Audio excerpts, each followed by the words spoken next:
All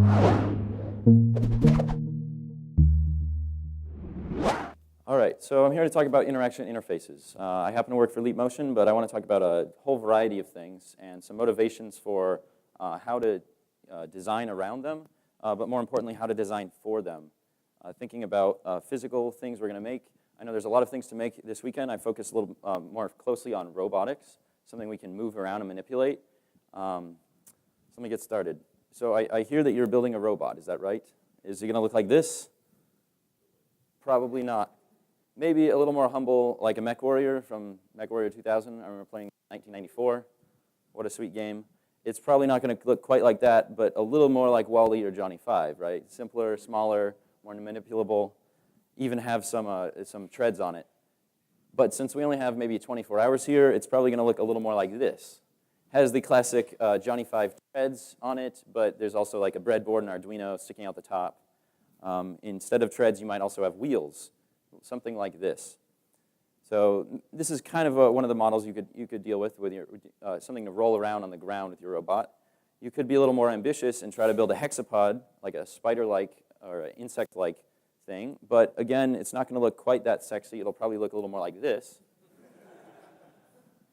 which is still pretty damn good, I would say. You have 6 legs there, and it's carrying around its laptop, so it has a brain with it. It's a centralized nervous system on this spider, which is better than the octopus has, right? You might even go even farther from the legs and try to attach arms to it and build a Terminator robot. But again, it won't look like this weekend. It'll look a lot more like this. Or you may even try to put multiple things together, treads and arms, and have some horrible, disgustingly scary thing like this, which there will probably be small children in the room who are going to have a nightmare about this machine attacking them. I'll talk a little bit about these, and very, very briefly just mention that also drones are another option, but since you just heard about drones, I won't focus too much on them. And I hear autonomous drones are all the rage. I believe we have some parrots on site, or if you built your own, it might look more like this with, again, the breadboards and wires bursting out the top. I'd also like to mention a robot that I've had to dealt with in the past week. Just a few weeks ago, we made a relaunch of our store, redesign, and so to celebrate, one of our web engineers got this little balloon helium-filled fish here. It's like a little blimp, and on the back it has a motorized fin, and it has very simple controls. We blew this up and naturally flew around the office and had fun celebrating. These are just all the possible array of robots you might have. The question is, how do you control them, right? There's all these different wheels. There may be flying. It may have arms, things like this. So now we get into the interaction of it. If you're going to control this in real time, most likely you're not going to be sitting there on a terminal and controlling it with text, although that is an option. You're going to want to have some sort of something more interesting, more natural. And as we heard from Worley earlier, we're all lazy, right? Or at least the smartest engineers are the laziest, he claims. So the simplest possible solution is for every servo on the robot, maybe we'll have a button. So if you just have a motor and you have one axle on the rear wheel, your rear axle is servo controlled, you maybe just has one button on your robot. Go, and then you let go, and that's don't go, right? That could be as simple as possible. Maybe you don't even use the joystick on our favorite Atari 2600 controller. But again, this button is discrete. Maybe it's continuous on an RC car where typically there's only 2 things to control, faster, slower, and then also left, right. This is a very classic looking remote controlled car controller that we've seen. We have the trigger to control continuously how fast or slow we're going, and oftentimes if you push it forward, you can actually apply some brakes to the RC car. And then we have a wheel on the side. You're turning left and right, and again, that's in a continuous fashion. In the center, there's a neutral zone, and then you're going to turn a little more to the left and to the right. So these are all very, very good options that have been explored. Probably all seen controllers like this. But what if your robot has more functions than that? What do? Do you add more buttons to your controller and come up with something like this? This is actually a musical instrument, by the way. It's called a monome. There's 512 keys here, and you can do beat sequencing. And behind every button is an LED, and you can see the feedback of what you're controlling on the computer. It's a beautiful musical instrument. However, I don't think this would be very effective or useful at controlling a robot. You'd probably want something that fits your hands better. Maybe you don't need 512 buttons, but something fewer. And you're going to need some continuous controls. So again, from music, this is Muldo, a DJ who makes his own instruments. Following turntablism, he has pushed forward an art called controllerism, where he makes his own musical controllers, custom fit to his hand, and he can do amazing, beautiful things with this. This could be an appropriate control if your robot has many functions. You've got buttons for these discrete or binary possible effects, as well as sliders and knobs for some sort of continuous controls. But this isn't going to be very intuitive to control something like if it has wheels or you're flying around. You're going to want something more like this, which is what a professional would use to control a flying plane. And in fact, there's one in the room over there on our Heroku friends have one to control their tiny little, I think it's called a Crazy Fly drone. There it is. In their case, they only use 4 of the controls to control pitch, yaw, roll, and height. And there's many other switches that a fancier drone or airplane might use. But this at least affords you some more intuitive control, especially it only takes a little while to get used to this, and many of us have played with RC cars as kids. You'll be able to pick this up and control that drone or that plane very easily.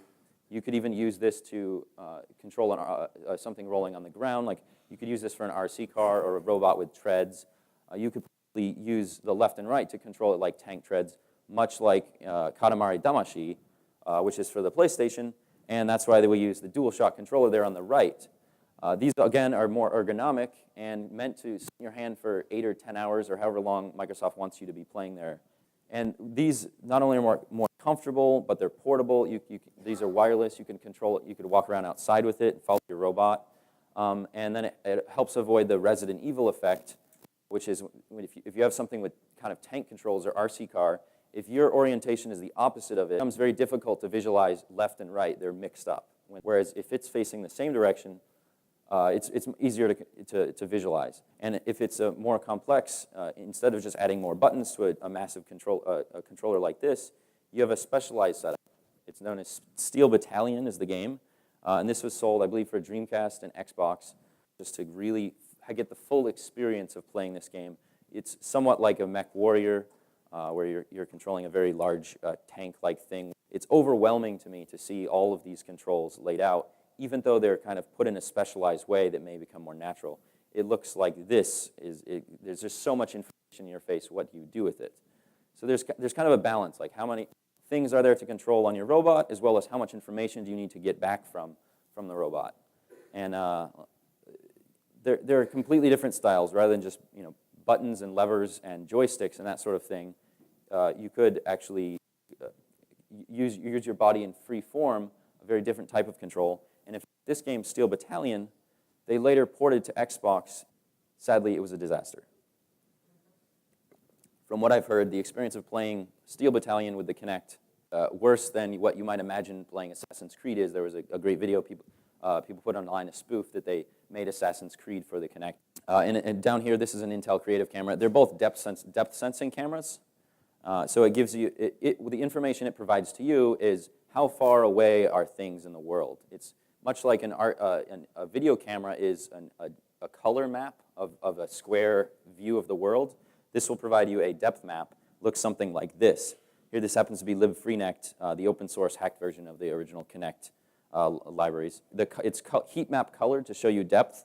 So the hand is closest to you, then the arm and the person, and this other square thing on the side or the next farthest. And then in the very, very back, it's dark blue and black. But how do you interpret this information and actually make it useful? That is a challenge. And one of the things that libfreenect community has done, it's called the OpenNI project. They built skeletal modeling on top of this, which Microsoft did internally, but that, of course, was not available to people who hacked the Kinect originally. So now there are 2 different libraries that you can use with the Kinect. We sanctioned Microsoft one, as well as the open source, quote-unquote, hacked one. And you'll see what it does is provide you articulation points to different joints on the body. Sometimes it does actually require an initialization step. You'll need to stand in front of the camera in a very clear T shape like this, and then it's like, oh, yeah, that's certainly a body. And then it can track from then on, and you can do more interesting things. But if you just kind of are hunched over, you enter the field of view, it may not be able to recognize that you're a human. Once you've done that initialization step, it now has this basic skeleton model of your joints, So, as an example, you have the shoulder, the elbow, and the hand, 3 joints provided for the arm. And then you can do interesting things like this.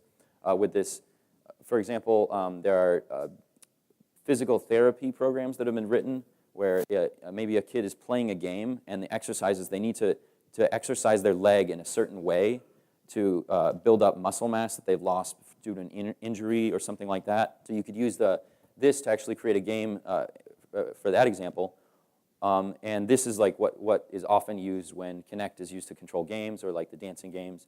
And if you had a robotic arm, much like I showed you in the video earlier this morning, you could use that whole arm to control the arm information coming out of the Kinect skeletal tracking API to control the arm in space. But in this case, you wouldn't have any articulation points on the hand at all because you just have one for the whole hand entirely. So that's where a different type of sensor may be more useful. In this case, a Leap Motion controller, which also uses infrared light, but it's a very different technique. And instead of providing a depth map, we directly provide hand and finger information. So we'll provide, for example, a basis on the hand, fingertip positions and directions of the finger. And we even track tools. You can do pencils and pens and chopsticks and that sort of thing. And in the upper right is an example of a gesture. Circle gestures and taps and swipes and that sort of thing. And you can build your own more customized gesture recognition on top of that. And this may be useful for a couple of different things. I'll show you a demo in just a moment of a type of interaction that I think is very natural and how we can actually apply this to a robot situation. I would like to mention, unless the joints on the robotic arm perfectly map to joints on your arm, you will have to do some additional work, which is the inverse kinematics problem of which this is what Eugene did in the video I showed earlier of the robotic arm. He used the position of his palm coming out of the Leap Motion API and tried to move the robot's arm in such a way that the tip of it is in that position. But that's very different from the servos, how the servos work. And so you'll need to solve essentially a math optimization problem with physical modeling, and there's constraints about the lengths of things and how far servos can move. And in order to find the angles that you're trying to adjust the servos toward, to actually get the position of the end of that arm in the right place. And if you're, in this case, we have 3 flexible joints and a total of 7 servos here. So you'll need to solve a math problem to do that. A lot of this is available for free online, and you can use it as a starting point, but you'll need to tweak, and there's a little extra work to do. Before we get into exactly how to connect these two, I want to show you a demo of what you can do with the Leap Motion controller that I think is a very compelling interaction style. So here we are on Amelia Island, and my hand, let me raise the Leap up a bit more so you can see exactly what I'm doing. If I put my hand in the zone, it should track where my hand is, and in the center of this space, there's essentially a dead zone where nothing interesting happens. You'll see this little point in the center of the screen. That represents the position of my palm. And using just the height, I can go away from the ground, and I can pan left, pan right, and even fly forward a bit like that. So there's 3 different axes I can move along with just the palm point. I can also twist my hand. I can use yaw to rotate around like this. I can also tilt up to look more at the sky, tilt down to look more at the ground. And of course, roll does not work because they do not support rolling the camera in Google Earth. But if I combine these actions together, I can get a fairly natural movement, kind of like a helicopter ride over the city, back up like this. And here we are on Amelia Island. I'm going to zoom out to all of Florida. I'm so glad the Wi-Fi works in this room. Here we have the state of Florida. And I'll quickly fly to Manhattan to show you what a fly-through over a city with buildings looks like. Let's go down Wall Street.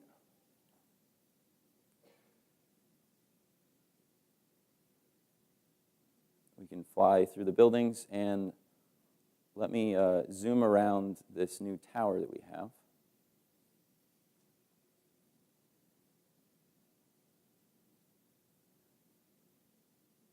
And then get a little wider field of view of the whole city.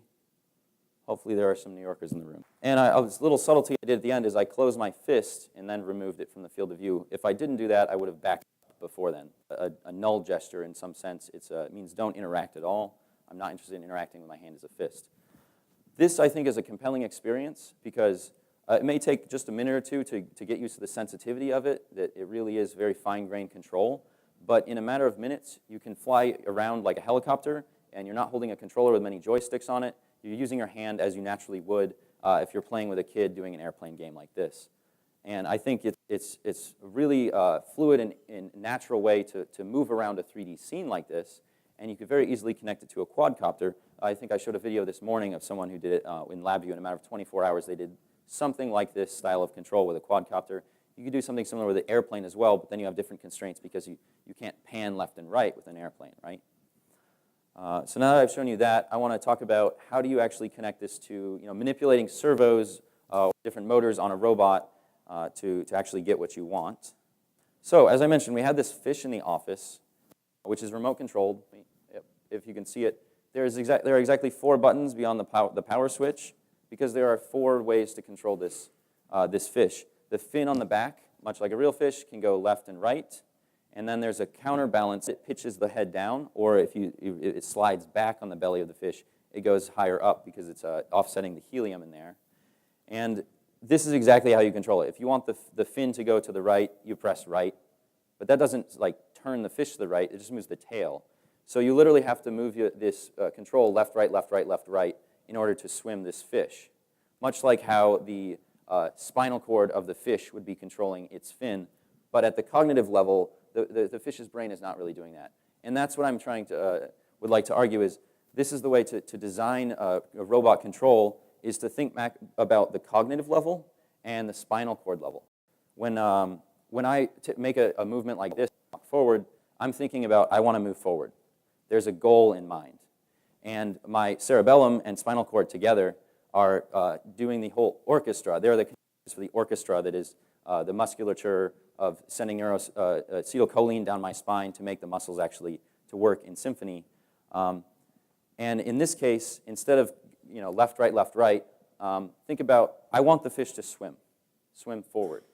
And I had made the unfortunate mistake of changing the code. I made a cardinal sin in demos, live demos. I changed the code just moments ago, and it's slightly broken, but I will fix it and have it available soon after this talk, in about an hour. I'll bring the fish in, and you'll see with the Leap Motion controller in that same control scheme, I can slide my hand forward, and the fish begins swimming forward, and the tail moves. And if I go farther forward, it'll move faster and faster and faster and faster. And if I pull back, the back tail just stops. And I can tilt my hand up and down to pitch the fish.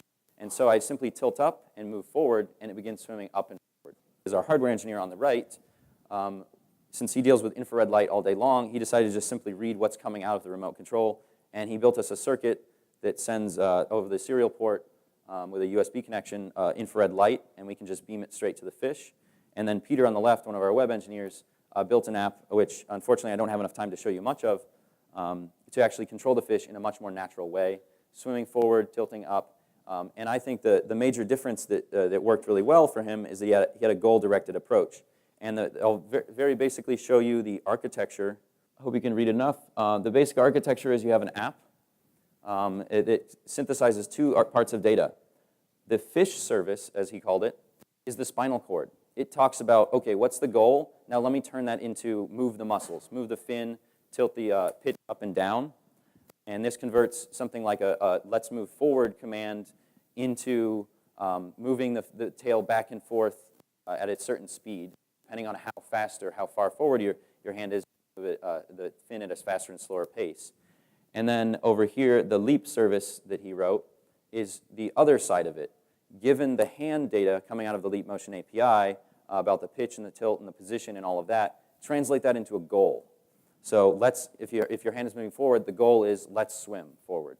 And if you come back, let's stop swimming. This is the architecture is split. It's interpreting the input to the goal and then sending that off to the app over here. The app is listening for those goals from the Leap service and then sending that to the fish service, and the fish is then turning those goals into actually moving the fin and tilting up and down.